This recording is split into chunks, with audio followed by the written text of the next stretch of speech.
So we're delighted this evening to be joined by illuminator Sarah Davis, who has been our second maker in residence at Kelmscott Manor in partnership with the Society of Antiquaries of London. And the Kelmscott Manor is the summer home of William Morris, as many of you will know. A graduate of Chelsea College of Art, Sarah returned to education in 2015 to study wood carving and gilding at the City and Guilds of London Art School, where she now teaches on the Woodcarving BA and Conservation BA. Sarah's work explores themes related to the cyclical nature of recovery and renewal. The natural world serves as a deep pool of inspiration, with the allegory, myth, and folklore of animalistic subjects driving her narrative approach. She uses traditional making techniques with deep historical resonance. And since 2020, she's been practicing the art of illumination, which is listed on the Heritage Craft Red List of Endangered Crafts. Hi, Sarah, how are you doing? Hi, Daniel. Yeah, I'm doing really well. Thank you for such a lovely introduction there. You're very welcome. So if you're happy, we'll get straight on with the questions. Yeah. The first one being, where did it all start? Where did your interest in making come from? Were you a particularly creative child? Um, I would say I was a child that drew all the time, and yeah, it was sort of just innate in me to create things. I was lucky that my parents were like extremely supportive of that. My mum was she is an incredibly creative person and would always encourage me to draw. And I remember my dad would bring home these like stacks of printer paper from work, and I just sit on the floor as a child and just draw and draw and draw. And that was my way of just being present and happy as a child. And it was always something I knew I wanted to do. I was quite lucky, actually. I think it's really difficult as a young person to sort of choose what path you want to go down, but because I had that opportunity to really focus and hone in on my love of drawing and love of making, I always knew that the path was artistic. Fantastic. And did school nurture that creativity? Because over the decades, the school curriculum has kind of ebbed and flowed in its support for art and creativity. How was it in your day? Yeah, I think my perception at the time, I think because it was just so what I did, and drawing became sort of intrinsically linked to my identity. There wasn't really any kind of alternative. Um, and I think at like being like a dyslexic child, like drawing and the arts just made so much more sense to me. And I was lucky that there was that support for me to be able to pursue the creative path, definitely. Um, I don't really know particularly what I would have done otherwise. And when I got to secondary school, I would say like the support for the arts was like present, and we did have a DT department as well. I think a lot of schools are losing that kind of practical woodworking and making quality to their curriculum, definitely. But yeah, I was able to do a lot of hands-on making and quite a lot of art and things like that. I went to a really big comprehensive school, but I found I was able to form my identity through art making whilst I was at school, and then went and did my foundation diploma at Chelsea College of Art, and then into the degree. And then yeah, it's just always been the path. I've been lucky with that. So on the degree then, you did fine art at Chelsea College of Art and Design. How did that work with the relationship between art and craft? So with the abstract and the applied, how does your current status as an applied artist relate to that previous degree in fine art particularly? Yeah, well, when I was doing my degree, that's when I started wood carving. So as well as illuminating, I also carve wood, and that's a wonderful passion that I enjoy pursuing.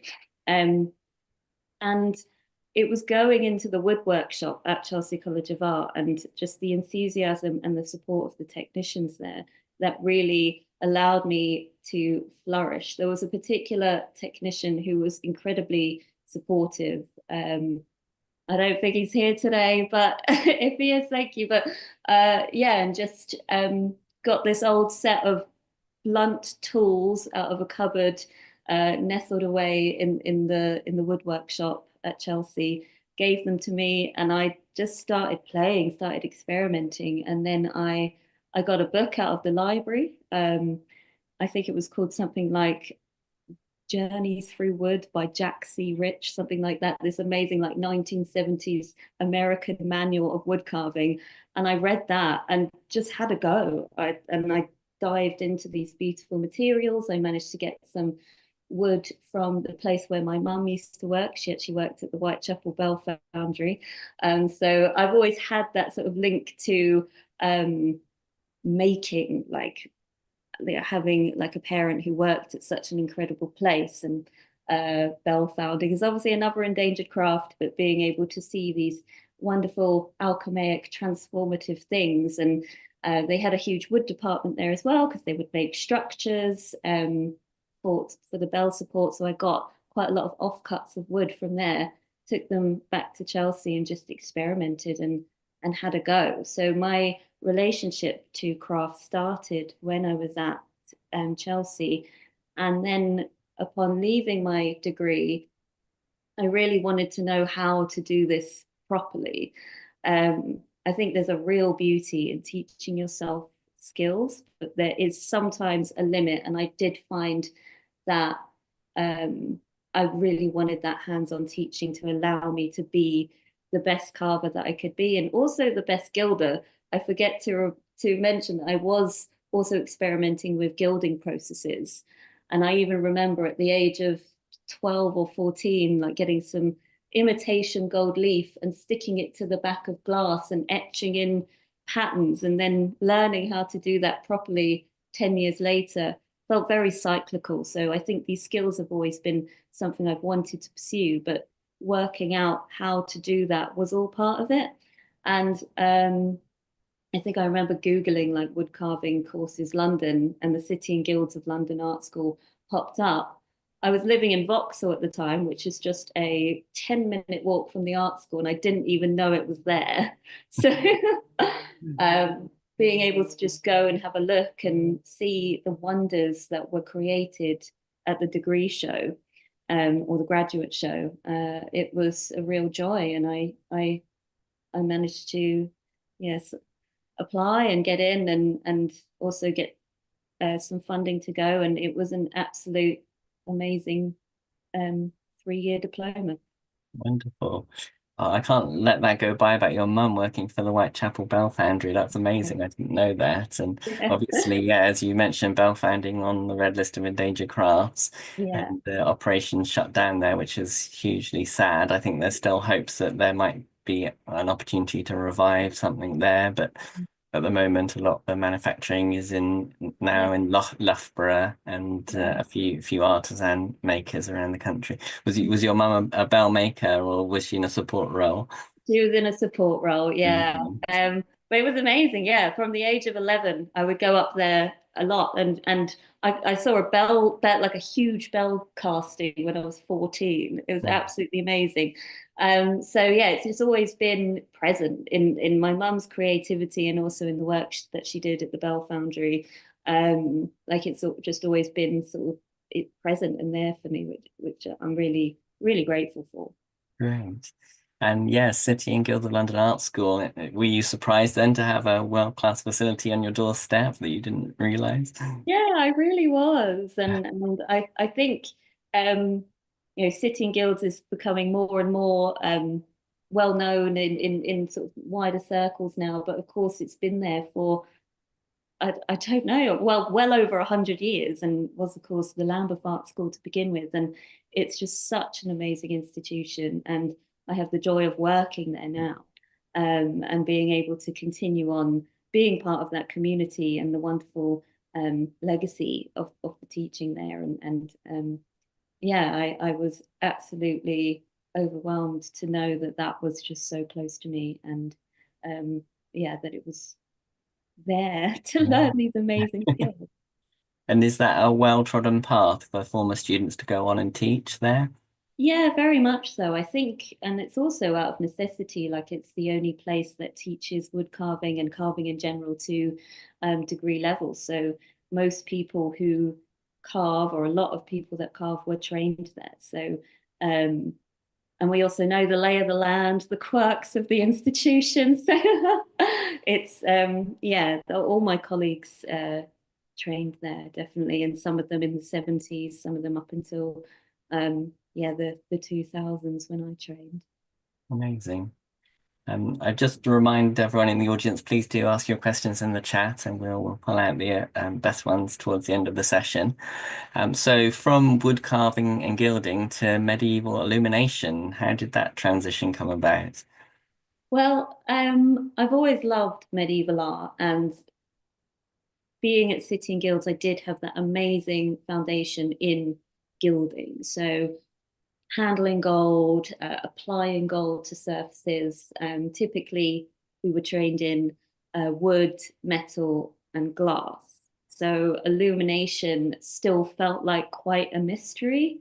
And it was really during the 2020 lockdown when I think a lot of creatives thought about how they could adapt their practice or what they could do to work in a smaller environment. And I was immunocompromised at the time, so I really did want to stay indoors and find new ways of making. And an opportunity came up to do some online teaching over Zoom, and it would be to teach drawing to books and paper conservation students. So the wonderful training at City and Guilds had taught me a lot about observational drawing. We did a lot of life drawing. But the head of conservation wanted me to focus in particular on the medieval style. So that put me on a path of really looking into the medieval style and kind of breaking down what qualities I could find in order to teach this. And I looked about it predominantly looking at early medieval manuscripts where the drawn line was very much like what the artisans and the patrons were interested in, especially in those beautiful Anglo-Saxon manuscripts where you have the red and green and blue and black inks, and they create these wonderful images. So it was a wonderful opportunity for me to be able to teach something, but also learn something that was new to me. And it was after doing that that I really thought, this is really amazing, and just renewed my absolute love for medieval imagery and manuscripts, and got me thinking like, what more can I learn from this? And it was when things started to open up a little bit. I did a one-day course at the British Library ran by Patricia Lovett, that many of you have probably heard of her. She's an absolute icon of illumination. So being able to do that course was a brilliant way into understanding some of the more niche techniques that I wasn't able to quite understand from all of my YouTube, Googling and books research. I did find with some things you just need to be shown. And I'm one of these people that learns much more from seeing things done, and being able to just understand that process through her teaching was absolutely amazing. And then I did Patricia's 3-day course in Sevenoaks, which was amazing because then I got to learn how to do the very traditional illumination gesso, which is sort of was the last great mystery to me. Like, again, reading these recipes and saying, do this in the evening and then say a few prayers and hope the gold sticks. So, and Patricia completely demystified it in a wonderful way. And it really inspired me with my teaching as well. And that, it doesn't have to be scary. Like, there are ways that we can simplify or just I don't know, just ways into illumination that really do demystify this wonderful craft. Fantastic. Yes, Patricia Lover, icon of illumination and also former chair of Heritage Craft. So a legacy in lots of different areas. And I'm sure she would appreciate me saying she's got a new book out, The Art of the Scribe, published by the British Library. And it's a combination of historical context and practical projects. So if you're interested, do check that one out. But I was thinking illumination is such a meticulous and time-consuming process. Do you find the act of doing it to be meditative, or is there a different kind of satisfaction that comes from it? It definitely is very meditative. I think you need to be in a state of mind in order to do it, that is very at peace, because the materials are sort of so susceptible to even just you breathing. Like the gold will move and flex when you put it on the gilder's cushion, and um, the substrate, the and the glues are so susceptible to sort of the environment that they're in, and even the dust and everything. So there really is this very kind of mindful and ritualistic process to illumination that really appeals to me and allows me to escape in ways that no other things do. Like I'm in a completely different headspace when I'm carving, for example, to when I'm illuminating. I feel there is also, sometimes it feels like there's more at stake, like the beauty of the gold, and just with a lot of historic techniques, you're just like, is it going to work for me today? This might not do it. So there's a small sense of peril as well sometimes, but then there's that other level of satisfaction when you get that mirror shine gold at the end of your 2 day process of doing gesso. It's a real sense of wonder and achievement, and it always keeps me on my toes as well. I think you're always learning with any skill, but I find with illumination in particular, you're learning how to sort of even read the weather, because humidity is such a big part of illuminating, especially with traditional illumination gesso. Um, so yeah, it really is very meditative, and I'm very happy to have sort of discovered it, as it's completely changed the way I work in many ways. Yeah. And many craftspeople say they feel an affinity with craftspeople of the past that they maybe an academic historian would struggle to achieve. Is that the case for you? Are you thinking about medieval scribes and illuminators while you're doing it? I am sometimes, yeah, definitely. I think there is that very tangible connection to the past when you're doing a historic craft that is so that really is no different. The processes are very similar. Like there are some changes, and I've made my own changes in some ways, but I do feel that affinity, and also I can kind of feel the strain in the shoulders and the kind of pressure on my eyes. And you think about like you sort of feel like you're placed within the body of the medieval illuminators sometimes. And of course, like the nature of um, making and craft in the medieval era was very different. Like people were in the scriptorium or the illuminating chambers day in, day out, and working in this very particular way, and also collaborating more. Like someone would be grinding the pigments, you'd have the scribe, you'd have the illuminator, you might even have the painter. But now people often do everything. And so yeah, there's those similarities and those differences, but it does really make me feel a great sense of appreciation for the people that did this ancient craft. It's quite magical, that embodied empathy with somebody from a different time. Yeah. Really nice. So illumination, as you mentioned, is featured on the Red List of Endangered Crafts, and some people might say it's a bit anachronistic in the modern age. Obviously, we don't think that. Why do you think it's important to keep this skill and others like it alive in the modern times? I think in a way, for the reasons I just described, it does really give you that sense of, it creates a bridge to our past selves, but also has this incredible relatability now. The meditative approach, the mindfulness, the escapism, it's wonderful what the craft in itself can give you as a human. But also like they're wonderful, it's just like craft and making it, like these are things that we've been doing for like millennia and a millennia as humans. So to be able to connect with that very primal nature of who we are makes complete sense to me.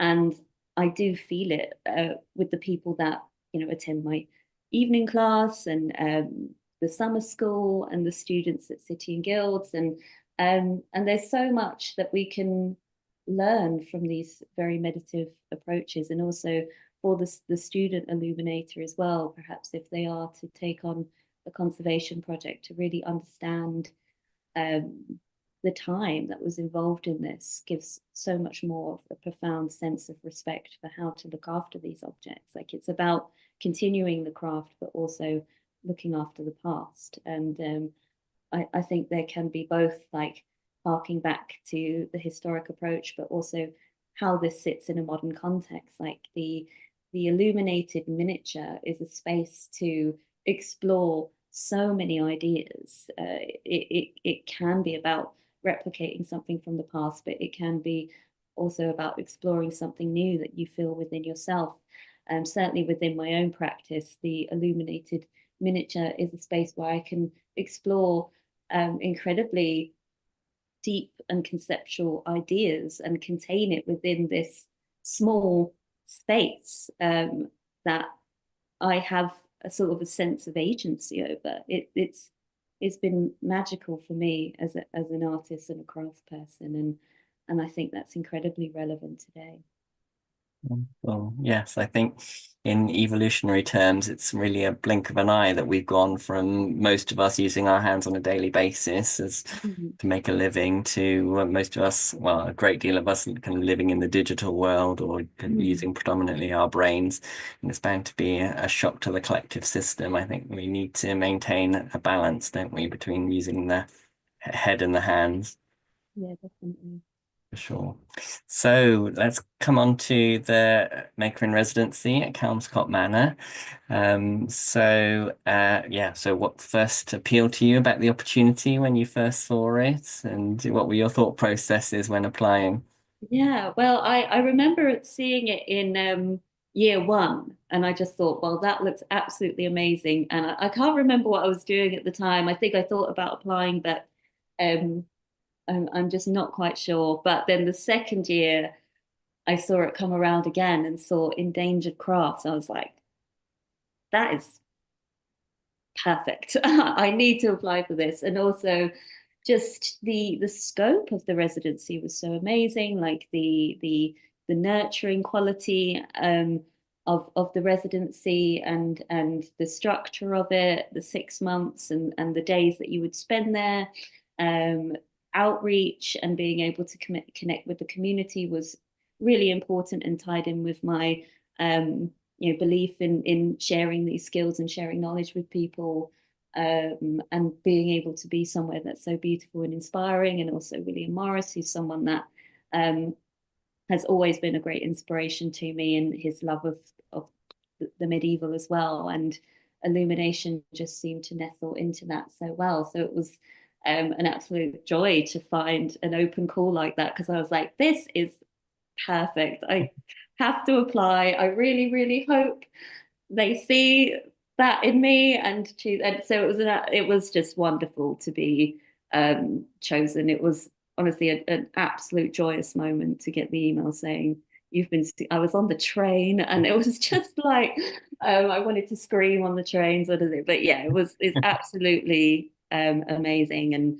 And yeah, the beautiful environment, the scope of the residency, everything just felt very connected to who I am as a maker.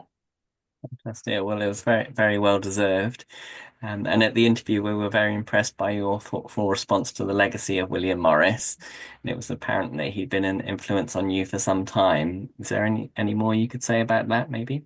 Yeah, definitely. I think it really comes down to that sort of people having access to art and the importance of the education of that as well. And I think that's what really appealed about the residency, that was sort of such a core element. But yeah, Morris as a maker and a craftsperson and a socialist, there's so many elements of his way of moving through the world that has always been incredibly inspirational. Like as I think I was about 10 or 11. Again, my mum, who was a great supporter, she gave me a book on the pre-Raphaelites to look through, and just understanding their art, and then being introduced to Morris through their work and the connections there.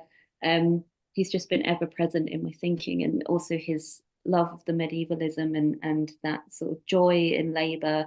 Um, And that's sort of something that I really feel like that process and labor and the importance of making in the hand. Um, yeah, it's just been a real sort of ever present force in my thinking, I would say. Wonderful. So we'd love to hear how the residency went, and you sent through some photos, so maybe it would be good if we can get those up and you can talk through them. Yeah, Let me know when you can see that on screen.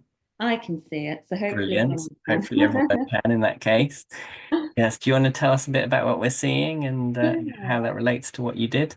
So this is in the Learning Barn at Kelmscott Manor, which was sort of the hub of the residency in many ways. And I really wanted to focus in on doing some elements of illumination that I hadn't had the time to, not so much the time, but the opportunity to really hone in on. And this is the process of making shell gold, which is pretty much gold paint, and it would be traditionally stored in shells.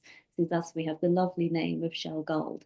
And it's a process of grinding individual leaves of gold into honey and a little bit of water and grinding them for hours and hours and hours until you get this lovely, luxurious paste. And then you wash the gold over the course of a few days, and then you put it into these shells and bind it with gum arabic. It's just so wonderful and involved. And that's what the residency really allowed me to do, to sort of have the time and the space and that kind of meditative energy to do something that I would just never have the opportunity to do in my own studio. Um, and then the artwork in the corner is what I created with the shell gold I made in that time. And a lot of the residency was being present in the landscape, going on walks, taking inspiration, and then coming back to the learning barn and going through these very meditative processes, which would allow me to then think and process the things that I'd seen in the day or in the house, or the conversations I'd had with all the wonderful people at Kelmscott who were so knowledgeable about Morris, but also knowledgeable about the environment. So yeah, it was wonderful to have the opportunity to make shell gold, which and also materials wise, it's great to have been able to have had that materials budget as well, which allowed me to make these things that could otherwise be inaccessible. So yeah, allowed me to really do something unique there. Those acanthus leaves are very reminiscent of your predecessor's work as the first maker in residence, and Yeah, Alison Proctor, who did some amazing work in ceramics around the acanthus. yeah, and I think the acanthus is has been a huge source of inspiration for people for a millennia. So, and then of course, William Morris created so many beautiful swirling acanthus designs, and like you mentioned with Alison's wonderful work as well. I wanted to pay homage to the legacy of the acanthus as well, and there is a wonderful acanthus plant on the grounds of Kelmscott, so that inspiration is there to just go and look at, and then also see how William Morris translated the acanthus into these wonderful um, designs that sort of there's the wonderful tapestry in the house that has these gorgeous swirling acanthus, and all of that just tied into my thinking around how I could create something that really captured the spirit of Morris, but also the wonder of the natural environment. And then gesso making. So for those that maybe don't know about illumination gesso, it's a mixture of slaked plaster of Paris, traditionally lead white, but I use titanium white as it's not so poisonous. Um, Thecatine, which is fish glue, and sugar, and a little bit of Armenian bole, which gives you the color. So here I am again grinding these wonderful ingredients together to create this lovely, luxurious, smooth, pink paste, which is just so gorgeous. And you get it to a sort of a runny cream-like consistency. And that's the material that you lay on the page in order to create this illusion of liquid gold. So if you've been to well, the British Library or any kind of exhibition where manuscripts are on display, and you can see that quite often the gold sits raised above the surface. It really is this wonderful process of laying down the gesso and then gilding on top of that that allows you to create this sort of beautiful illusion of liquid gold on the page. And the image that's on the right is the beginning of the final piece I created, that went on exhibition in the attic. And again, illumination is takes place over like a series of days. You lay the gesso one day, you gild on it the next day, and then you burnish it in the afternoon. And it's those sort of gaps in between that allow the gesso to really be in that perfect state to either receive the gold or receive the burnish. And yeah, being able to do it within the wonderful landscape of Kelmscott. I remember I was making that gesso on like an incredibly humid day, and I was like, it's just moving around like a snake itself. So yeah, it really is amazing how the environment completely changed how the gesso was behaving. And I think Hannah might remember, I was like, it's too sticky. So there's all these qualities that change depending on where you are when you lay gesso. And it's just great to be able to sort of try it in all these different environments to see how it behaves. And then this is the installation in the attic. So I mentioned the last piece kind of went into the final installation, but I decided to create a standing frame so you could view the work in a way that felt akin to a historic manuscript.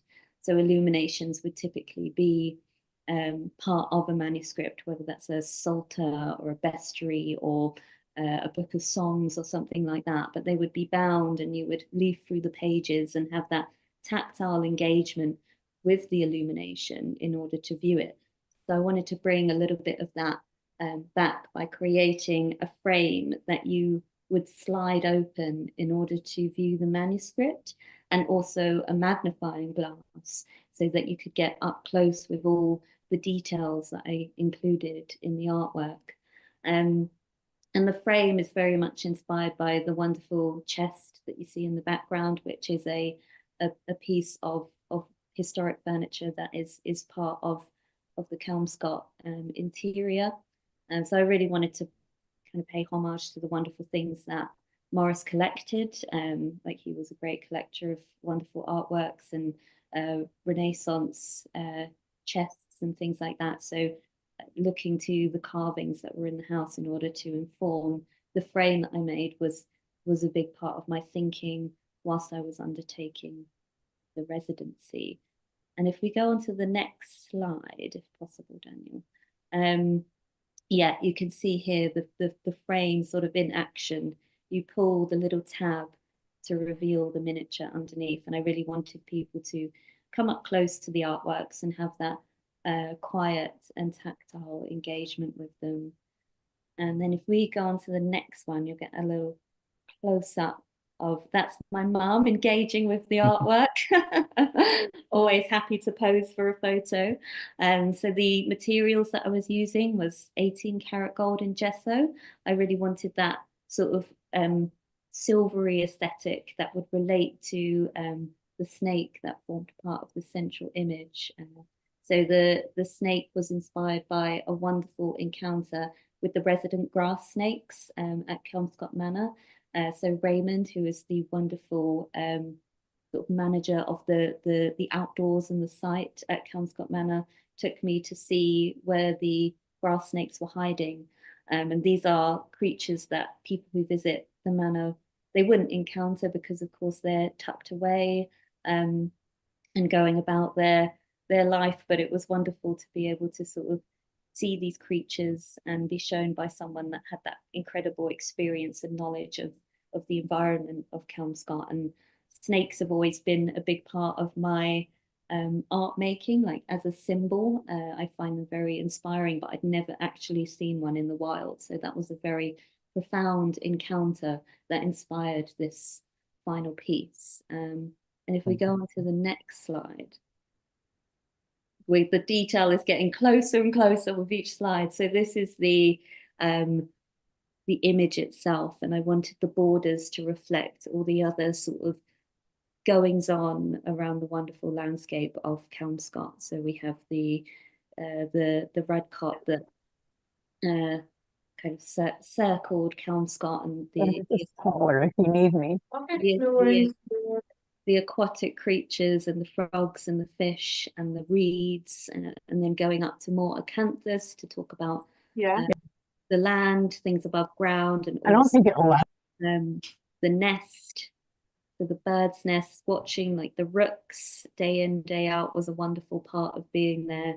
And just the seasonality of Kelmscott was so magical because I would be going there sort of from spring all the way to early autumn. So seeing those changes was really magical because I'd be going sort of every 2 weeks or so, and everything would just change in such wonderful and magical ways. So I wanted to capture that in one succinct miniature, illuminated miniature. Fantastic. Yeah, my colleague Biz and I got to see the piece in person a few weeks ago when we were interviewing for this year's Maker in Residence. And as beautiful as it is in the pictures, it's absolutely stunning in real life. The level of detail is amazing. And that little relief carving at the bottom, that's a snake's nest with eggs in it, isn't it? That's really lovely. And was I it wanted to, particularly... Oh, go on. no, I just say I wanted to sort of include those like things that you had to discover as well, because yeah, from afar, you can't quite tell what things are, so it really does need that engagement. And I'm glad you saw the nest. Yeah. Was it particularly satisfying bringing together all of your crafts, the wood carving, the gilding, and the illumination all in one? Yeah, it really was. And it's really the first opportunity I've had to do it. And being able to create something like the sliding frame that was very much inspired by my research into framing techniques. I think traditionally they were used as like a means to transport a mirror, but also to hide the mirror, to make you question whether you really need to look in this mirror. So it's a kind of comment on vanity or something. But I really love the idea of using it as a means to encourage people to engage with the artworks. And then what I've been able to create since, which you see on the screen, just that opportunity to really hone in the art of miniature painting as well. And so I've been able to really understand like what my interest in is in kind of in relation to designing my own miniatures as well, because before the residency a lot of my focus was on still really much learning the craft, and um, going from looking at historic sources and making my own copies of those is one of the best ways to learn is to make replicas of historic examples. But the residency really allowed me that opportunity to think about like how my own practice sits in my kind of wider thinking around illumination and stitching together the threads of my thinking with carving as well, and miniature carving. So I wanted to do that little snake's nest because my first foray into carving was looking at Netherlandish boxwood carvings, those miniature carvings. So I've always been someone that is in love with the miniature, and I think miniatures as a medium in themselves is quite wonderful. So it was great to be able to combine all those elements. Fantastic. So the residency involved outreach work with members of the community from all age ranges and all walks of life. Had you had much experience of this type of work before, and were there any notable encounters during the residency that you can remember? Yeah, so I'd been sort of teaching at City and Guilds wood carving and doing things like open days and London Craft Week, where the school opens the doors to people to come in and watch students carving, and also people doing demonstrations. I've been doing work with the National Saturday Club, where teenagers from the local area come to the art school on a Saturday and learn skills that they would never be able to learn at school. So it was I'd had sort of quite a lot of experience of working with different people. So it was amazing to come to Kelmscott and expand upon that experience, and also take part in doing drop-in workshops, which I hadn't really done before. Normally I'd done sort of structured workshops where people would all arrive at the same time and you kind of go through the stages. So it was wonderful being able to teach illumination too. I think Hannah might remember, but I think it was sometimes like 60 people a day. The drop-in sessions was so popular. So people could come and gild like a simple letter, spend 10 minutes. And then there were some people that would spend a whole hour creating a fully painted illumination. So, I mean, there were so many encounters. It was wonderful. And, I just remember seeing children like loving the process of like breathing on the glue and putting down the gold, like illumination for all its kind of small elements. You really can be quite dramatic with the breath, and kids were loving that. So it was great to sort of see how the joy that people took from illumination. And my favorite moment is telling people that the gold is real as well, because people always think it's imitation. So it's great to be able to say like, this is real gold, and give people the opportunity to create something beautiful using a wonderful precious material in what is a relatively short amount of time. Fantastic. And we've got the wonderful Hannah Britton here, who heads up outreach and learning at Kelmscott Manor. Hannah, did you have any reflections on Sarah's public engagement work? Anything stick in your mind? I knew you were going to come and ask me a question, Daniel, and I wouldn't be prepared for it.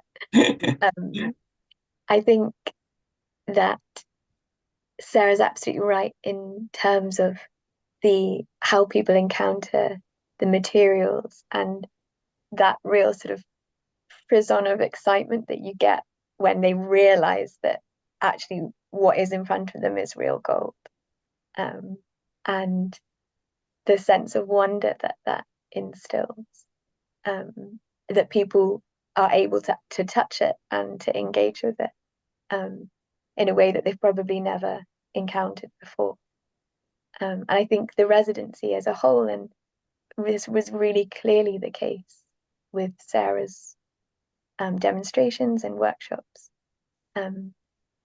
is that whenever you are encouraging people to make in the context of a museum, or you're giving them the opportunity to encounter a process that's enormously time consuming. When Sarah was demonstrating the art of making gesso or shell gold, people are coming into a process that has been taking place across multiple days, and the recognition of what that means for a craftsperson to be producing in that way, it really dissolves a barrier between the visitor and the collection. So whether or not they're seeing something equivalent in the manor, they are seeing a building full of objects that have taken enormous amounts of time and skill to come into being.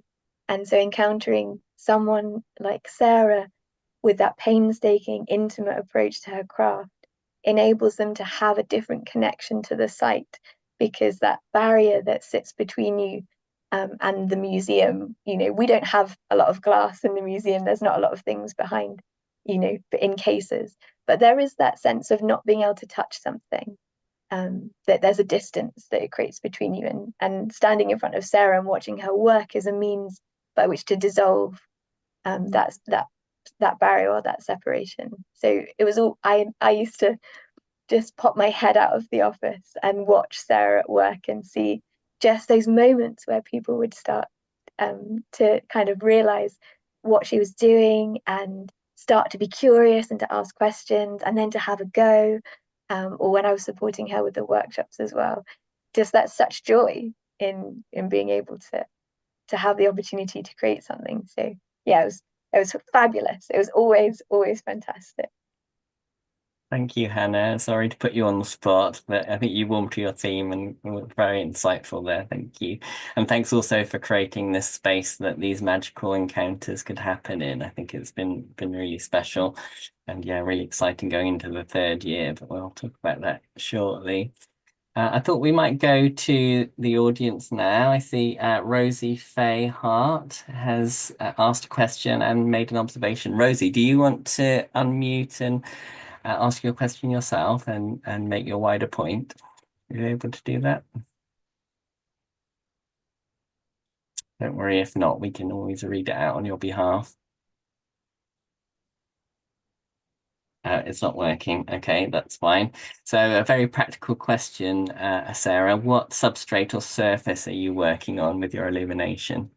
So I typically work on paper, and I burnish. So I use 300 GSM hot pressed watercolor paper, typically Fabriano, which really lovely quality, and I burnish the paper with a bone folder to give it like a really super smooth surface.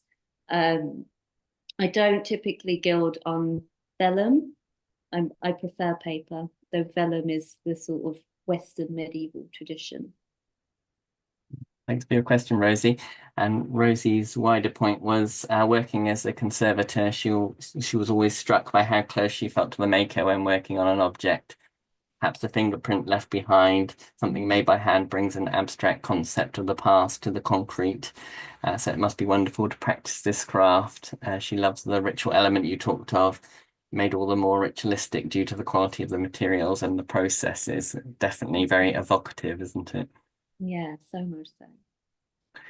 Brilliant. So the residency will be running for a third and final year this year, and the successful applicant announced just last week is basket maker Sarah Le Breton, who's also here this evening. Do you have any advice for Sarah? She's about to start her residency. What would you say? I think the main advice is, well, just enjoy it. Like it's just such a wonderful, abundant place of inspiration. I think maybe what I would have told myself at the beginning was don't overthink it, just be present in the landscape, just look, observe, take it all in. It will go very fast. It's also a big one. So just be kind of conscious of that, but also be present in it and enjoy it when you're there. And the people who work at Kelmscott have an abundance of knowledge. So talk to them and learn all the wonderful things that they have to impart. And that's about it, really. Just I am really happy for you, and I can't believe it was a year ago that I sort of started. But yeah, you will have a wonderful time, I'm sure. Great advice. And this might get confusing with the two Sarahs, but Sarah Le Breton, do you want to unmute? And I don't know if you've got any questions for Sarah or would like to say anything about your opportunity that's coming up. Oh, I was just going to say thank you. Just listening. I mean, I'm already gobsmacked and I'm so excited, but I was getting more nervous as I was listening away to what the incredible opportunity and what you've done. And then I just thought, do you know what? This is actually for me. And I can just be. And that's the biggest thing you've just said at the end is don't run in there thinking, oh my gosh, I've got to prove something. I've got to do this because I'm already there. It's okay. And yeah. And that's what I think in all my ideas, thinking about all the educational program, these workshops and the demonstrations, I forgot, gosh, this is like someone saying, you're here, you can do it. And you can be, finally you can be. And it's so good. Thank you. Yeah, that's exactly it. Yeah. And for those of people in the audience that don't know what you do, Sarah, could you give us a bit of an overview? Oh gosh, yes. So I am a basket maker, predominantly in willow, and I do chair seating as well. I've got into it because I fell in love with basketry, really traditional English, traditional kind of basketry, heritage baskets. And I lived locally to the only real kind of industry left in this country, commercial industry, and realized that I needed to learn. And so I focused on learning from commercial makers, apprentice-led learning, and then realized that the pieces that I loved, I wanted to take museum pieces, heritage pieces, and understand them, but also kind of look at the techniques and skills and knowledge, what we needed to save, and move it forward a bit and kind of get it so that people were seeing it and going, yeah, I want that now. Yes, I do need that extra basket and I want to understand, but I just absolutely have loved teaching as well. And it's that immediacy with Willow, and how it connects you to yourself, to nature, to other people, and how it roots you. And yeah, that's the bit that gets to me and that makes me really excited, I think, in what I do. Yeah. I think a lot of people associate Morris with this kind of romanticized vision of the medieval craftsperson kind of working in the cottage industry. But it's also really important to think of having to make a living as a craftsperson. These occupations can't continue unless there's an economic foundation underlying them, and that's important to you, isn't it? I think it's incredibly important, and I think I'm gonna have to watch how I kind of go about this, because I have slogged like crazy and done this full time on my own, no additional support, income support, raising two children, and have gone, right, what actually is going on in society, to how is it that the way we are now and how we treat craftspeople and what we value. And it kind of comes back to Morris, that I realised that actually so much that I believe in creativity and what's happening in education, what's happening in the benefits system, and all of this kind of stuff is actually related to Morris. And I think he was there all along, really, for me. And then it's just all kind of come out. So yeah, so it's going to be interesting me trying to address things, because I just so at the moment I can't quite understand how we're going to get heritage crafts to the next generation, and I want to really be driving it forward and trying to work out how we do this. And hopefully he'll be with me in spirit doing that as well. We're really excited to see how your residency evolves. So I'm Thank you. sure we'll be back with you at some point over the next year for one of these sessions focusing on you. Thank you. Excellent. So back to Sarah Davis now.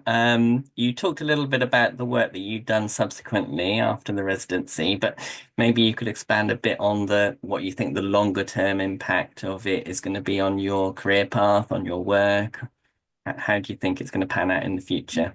Yeah, definitely. I think, yeah, the residency just gave me like an abundance of confidence to really just experiment. I think for a lot of these crafts where a lot of the knowledge is written down in like one manuscript, one artisan that kind of did a recipe or something. So just the opportunity to be experimental really influenced my thinking, and also just a wider dive into the styles of illumination. I was able to also go to the Ashmolean Museum whilst I was at Kelmscott, and there was a wonderful exhibition about drawing, and I learned about like Dutch miniature painting, and yeah, looking to the Renaissance style, just really seeing all these different ways of creating an illuminated miniature and pulling all those threads together to create something that feels very much akin to who I am now today. A lot of my work is quite autobiographical. So being able to, yeah, focus in on my thinking there has just been wonderful. And going forward, illumination is just will be present with me for eternity. I think it will be a wonderful companion for my wider thinking and everything like that. Fantastic. I've just spotted another question from Rosie Fay in the chat, but we'll come back to that because that's very similar to our last question. But before we do so, I'm just going to say a few words if I can spotlight myself. There we go. So thank you everyone for joining us. It's been a really fantastic session and we're not quite finished yet. But a special thank you for anyone who made a donation when they signed up. We really appreciate that. We're an independent charity. We don't receive any public funding. We're funded through donations, through our membership, and through grants from private trusts and foundations. We do say that the best way to support us is to become a member, and I'll just put the details up on screen with the links. Not only does that provide us with a bit of financial stability in terms of earned income and ongoing income, but it also helps create a mandate for us with a group of members lending their voice to our work and helping with our advocacy and outreach, and all of that is really important. We really value our members. And for those thinking of signing up, we've got lots coming up in April. We've got Members Month with lots of sessions similar to this. We've got some training on fundraising. We've got some training on insurance for makers. Lots going on, so please do consider signing up. Great. And we'll come on to the last question then. And we are a very future-oriented organisation. So I was going to ask, if a young person came to you and asked for advice on how to become an illuminator, what would you tell them? What are the sources of information? Where do they need to go and find out how to do it? Well, I think, well, the first thing to say is that's amazing. And also to be open to experimenting, to not be kind of fearful of failing. Like sometimes these mysterious crafts where there isn't a lot of written information, it can seem incredibly daunting. But if you boil it down, like illumination is gold on paper or vellum, and you can get that gold to stick in a multiple ways. You can experiment with silver, which is so much cheaper than gold leaf. It's still illumination. And also, like, there's a huge history of silver illumination. So it really is all kind of part of that wider story. To learn it, there are so many books. There's like Chino Chinini, who is the Artist Crafts book, which is a wonderful way of sort of looking into the past and understanding how things are done.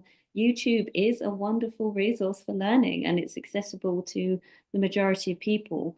There are free workshops at places like Kelmscott, and I do quite a lot of workshops that are often free. So the best way to learn about what I do is Instagram. I'm not very sophisticated with a newsletter, sadly, but yeah, there's often things that I do that are drop-in. So finding other makers, building that community. I think community is like a really important thing with heritage crafts. Like there is a world of illuminators out there in the UK and beyond. And you know, I think what Sarah was saying was really poignant. Like it is really hard to make a living as a craftsperson and to find those viable ways of actually like, how can I sustain this as a maker? So I think a community is one of the best ways to really get that support and wider understanding there. Brilliant. So what a lovely point to end on.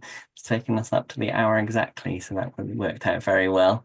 I just wanted to say what a privilege it's been for Heritage Crafts to work with Kelmscott Manor and the Society of Antiquaries on this 3-year project. We're not quite over yet, as you will have seen, and we've got Sarah Le Breton's residency coming up, and I'm sure that there'll be some events at the end of that where hopefully we can bring together the 3 makers in residence for some sort of showcase or exhibition. So very exciting. But I'd like to thank you all for joining us this evening and engaging in the chat. And big thank you to Sarah Davis for being our In Conversation guest this evening. Thank you so much, Sarah. And I hope you enjoy the rest of your evening. And lovely to see everyone. Bye-bye. Thanks, everyone. Bye. Bye.